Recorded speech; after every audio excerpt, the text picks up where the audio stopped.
হজরত আবু বকর রাদিয়াল্লাহু তাআলা আনহুর জীবনের ঘটনাবলী থেকে ১০০ ঘটনার আজকে আমরা ২৬তম পর্বটি উপস্থাপন করব ইনশাআল্লাহ।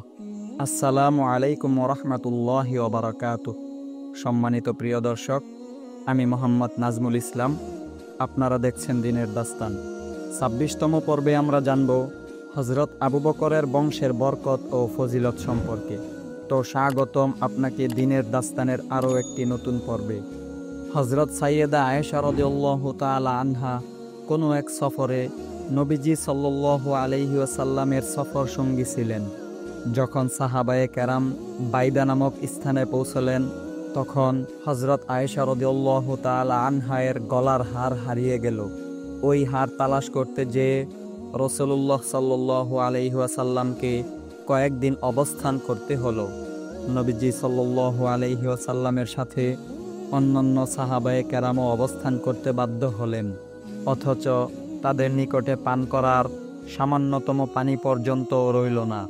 ওই সময় কোনো এক ব্যক্তি হজরত আবু বকর রাদিয়াল্লাহু তাআলা আনহু-এর নিকটে গমন করে অভিযোগের সুরে বলল, আপনি কি লক্ষ্য করেছেন আপনার কন্যা আয়েশা কি কাজ করে ফেলেছে? সে রাসূলুল্লাহ সাল্লাল্লাহু আলাইহি ওয়াসাল্লামকেও আটকে রেখেছে, অথচ লোকদের নিকট পান করার পানি পর্যন্ত নেই, আর না আশেপাশে কোথাও ঝর্ণা আছে। এ কথা শ্রবণ করে হজরত আবু বকর সিদ্দিক রাদিয়াল্লাহু তাআলা আনহু ক্রোধান্বিত হয়ে হজরত আয়েশা রাদিয়াল্লাহু তাআলা আনহা এর নিকটে গেলেন। তখন দেখতে পেলেন যে রাসূলুল্লাহ সাল্লাল্লাহু আলাইহি ওয়াসাল্লাম তার উরুর উপর মাথা রেখে গভীর ঘুমে আচ্ছন্ন। হজরত আবু বকর রাদিয়াল্লাহু তাআলা আনহু আয়েশা রাদিয়াল্লাহু তাআলা আনহা-এর নিকট বসে তার পিঠে প্রহার করতে লাগলেন এবং তাকে এ কথা বলে শাসাতে লাগলেন যে, তুমি রাসূলুল্লাহ সাল্লাল্লাহু আলাইহি ওয়াসাল্লামকে আটকে রেখেছ, অথচ লোকদের নিকট পানি পর্যন্ত নেই, না পাহাড়ের উপর পানির কোনো ঝর্ণা আছে। হজরত আবু বকর রাদিয়াল্লাহু তাআলা আনহু হজরত আয়েশা রাদিয়াল্লাহু তাআলা আনহাকে ভর্ৎসনা এবং তিরস্কার করতে লাগলেন।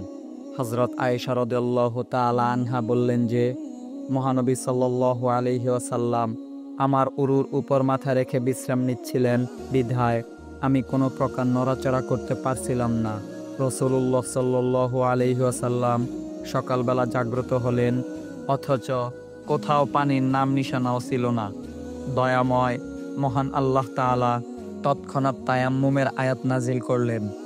তখন সকলে তায়াম্মুম করে নামাজ আদায় করল। ওই সময় হজরত উসাইদ ইবনে হুযাইব রাদিয়াল্লাহু তাআলা আনহু বললেন, হে আবু বকরের বংশধরেরা, এটা তোমাদের বংশের প্রথম বরকত। এরপর যখন হজরত আয়েশা রাদিয়াল্লাহু তাআলা আনহা-এর উট উঠে দাঁড়ালো, তো গলার ওই হাড়টি উটের নিচ থেকে পাওয়া গেল। সুবহানাল্লাহ।